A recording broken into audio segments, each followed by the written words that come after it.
Hello guys, good day. Our topic for today will be compound curves, and still we are in our route surveying. When we say compound curve, it consists of two or more consecutive simple curve having different radius but whose center lie on the same side of the curves. Likewise, any two consecutive curves must have a common tangent at their meeting point. When two such curves lie upon opposite sides of the common tangent, two curves then turns a reverse curve.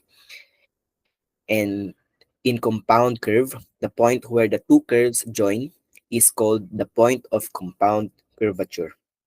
Okay? So as uh, as we have tackled last time, tapos na natin yung ating simple curve. And this time for our compound curve, ito lang ay pinagsamang mga simple curve.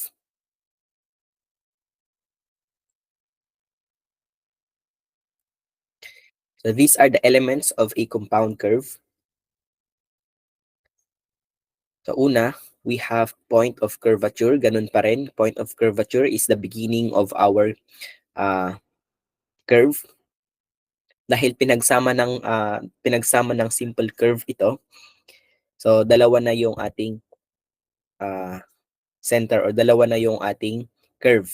Let's say for example, tatawagin natin to as our curve 1. Pangalanan din natin tong pangalawa as our curve 2. Diba nung una, ang tinatawag natin doon sa gitna dati, sa huli dati ay PT. Pero dahil dalawa na, dito na si PT, si point of tangency, and yung dalawang curve na yon kung saan sila nag-meet, yun na yung tinatawag nating point of compound curvature. Okay?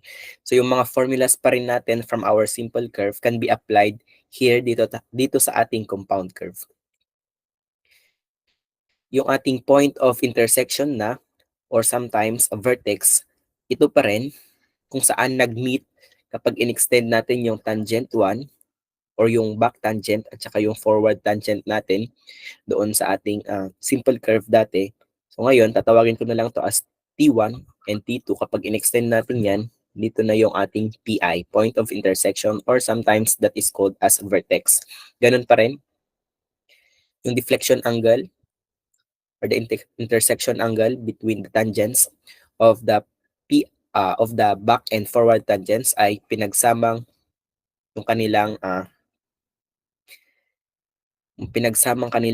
central angle. Okay? And again, if this is our central angle, 'di ba? Ito pa rin yung central angle natin na 1, I1. Ito pa rin naman yung central angle ng I2. Ganun pa rin sa ating simple curve.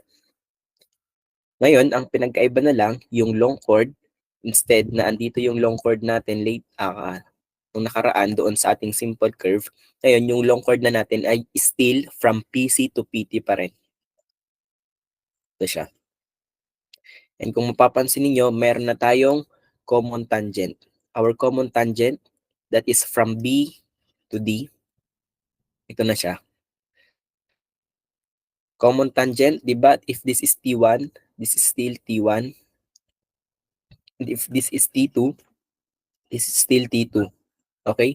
So therefore, our common tangent, ang pinagsamang T1 or tangent from first curve and tangent from second curve.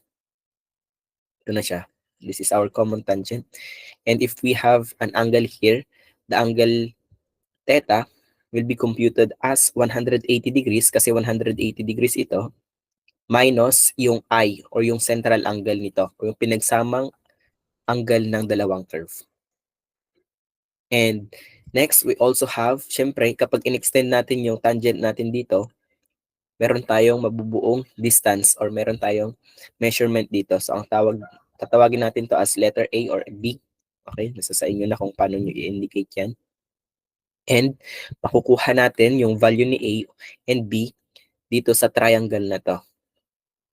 Okay? So kung mapapansin ninyo, gagamit ulit tayo ng ating sine law. So dapat memorize nyo pa rin or you still know how to use the sine law or sometimes cosine law. Yung common tangent natin, most of the time, ay parallel siya sa ating long chord. Okay? So, if A and B can be solved from this triangle using sine law or cosine law, sometimes ang mga problem din na related to compound curve, minsan long chord din ang hinahanap. Or minsan long chord ang given, so may hahanapin ka dito, may hanapin ka dito, or so on and so forth. So in order for us to determine whether the long chord is in question, para makuha naman itong long chord na to, i-consider naman itong triangle na to. Yan. So ganun pa rin, gagamit pa rin tayo ng sine law. So ano yung magiging theta natin dito? If this is I1 over 2, di ba ito yung I1 natin? Ito yung I1 natin. I1 over 2 natin kasi the deflection angle is always twice the central angle of that curve. Okay? So if this is half ng I1, syempre half lang din ito. Okay? So I1 over 2, ganun lang din ito. I2 over 2. So kung meron tayong angle dito, may angle, syempre makukuha din natin yung angle na to kasi in total, we have 180 degrees. So makukuha natin to. Therefore, we can use sine law to get long chord or to get the chord of individual curve. So pangalanan lang natin yung ating curve from individual curve as chord 1. So, and yung pangalawang curve naman ay chord 2. So not necessary naman guys na always mas mahaba yung radius ng first curve. Minsan mas maigsi ito compared sa R2. Okay? Minsan magkakapalit yan. But the way we will solve this or we will manipulate this compound curve ay parang same lang doon sa ating simple curve.